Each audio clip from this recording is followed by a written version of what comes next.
మేడారం జాతర ప్రపంచంలోనే అతి పెద్ద గిరిజన జాతరగా కీర్తించబడింది.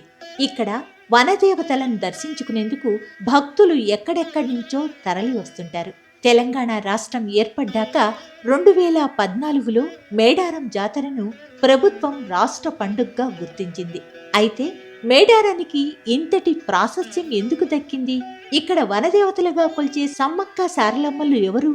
జంపన్నవాగు ప్రాముఖ్యత ఏంటి? అసలు ఈ జాతర ఇంత వైభవంగా ఎందుకు నిర్వహిస్తున్నారు వంటి సందేహాలు చాలా మందిలో ఉన్నాయి. వాటికి సమాధానాలు మనం ఈరోజు తెలుసుకుందాం. మేడారం సమ్మక్క సారలమ్మకు వనదేవతలుగా కొలిచేందుకు కారణాలు విశ్లేషిస్తే ఒక కథ ప్రాచుర్యంలో ఉంది. పూర్వం కోయదొరలు వేట కోసం అడవికి వెళ్లిన సందర్భంలో అక్కడ వారికి పెద్ద పుల్లల కాపలా మధ్య ఓ పసిపాప కనిపించింది. ఆ పాపను కోయదొరలు గూడానికి తీసుకెళ్లి దాచారు.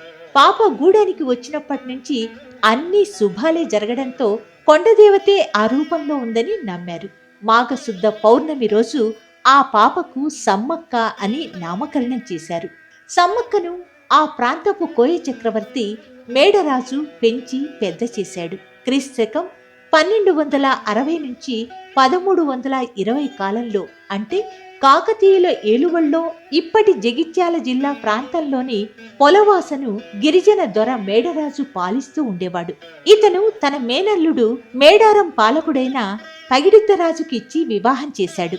సమ్మక్క పడిగిద్దరాజు దంపతులకు సారలమ్మ, నాగులమ్మ, జంపన్న అనే 3 సంతానం కలిగారు. మేడారాన్ని పాలిస్తున్న పడిగిద్దరాజు కాకతీయుల సామంతుడు. ఆ రోజుల్లో కరువు కాటకాల కారణంగా కొన్నేళ్ల పాటు ప్రజలు శిస్తు కట్టలేదు.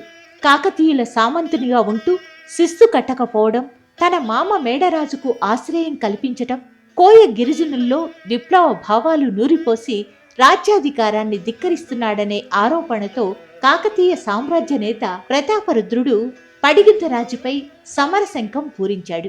ఇది గమనించిన గిరిజనులు ప్రభుత్వంపై తిరగబడేందుకు సిద్ధమయ్యారు.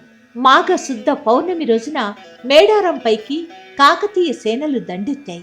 ఈ క్రమంలో ములుగు జిల్లా లక్నవరం సరస్సు వద్ద గిరిజనులకు కాకతీయ సేనలకు మధ్య యుద్ధం జరిగింది. ఈ క్రమంలో సాంప్రదాయ ఆయుధాలతో పడిగిద్దరాజు, సారలమ్మ, నాగులమ్మ, జంపన్న, గోవిందరాజులు వీరోచితంగా పోరాటం చేశారు. కాని కాకతీయ సేనల దాటికి తట్టుకోలేక మేడరాజు, పడిగిద్దరాజు, సారలమ్మ, నాగులమ్మ, గోవిందరాజులు యుద్ధంలో మరణించారు. వారి మరణ వార్త విన్న జంపన్న అవమానాన్ని తట్టుకోలేక అక్కడి సంపెంగవాగులో దూకి ఆత్మహత్య చేసుకున్నాడు.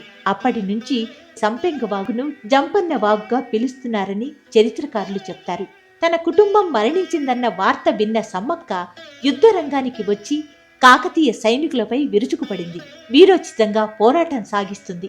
ఈమె వీరత్వం చూసి ప్రతాపరుద్రుడు ఆశ్చర్యపోతాడు. కాని ఒక కాకతీయ సైనికుడు దొంగచాటుగా సమ్మక్కను బల్లంతో వెన్నుపోటు పొడుస్తాడు.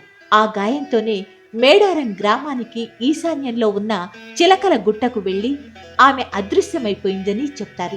ఆ తరువాత చెట్టు కింద ఒక పుట్ట దగ్గర ఓ కుంకుమ భరిణె కనిపించిందట.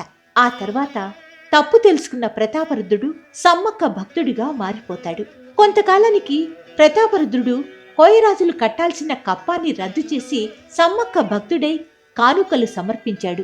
2 ఏళ్లకొకసారి జాతర నిర్వహించాలని ఆదేశాలు జారీ చేశాడు.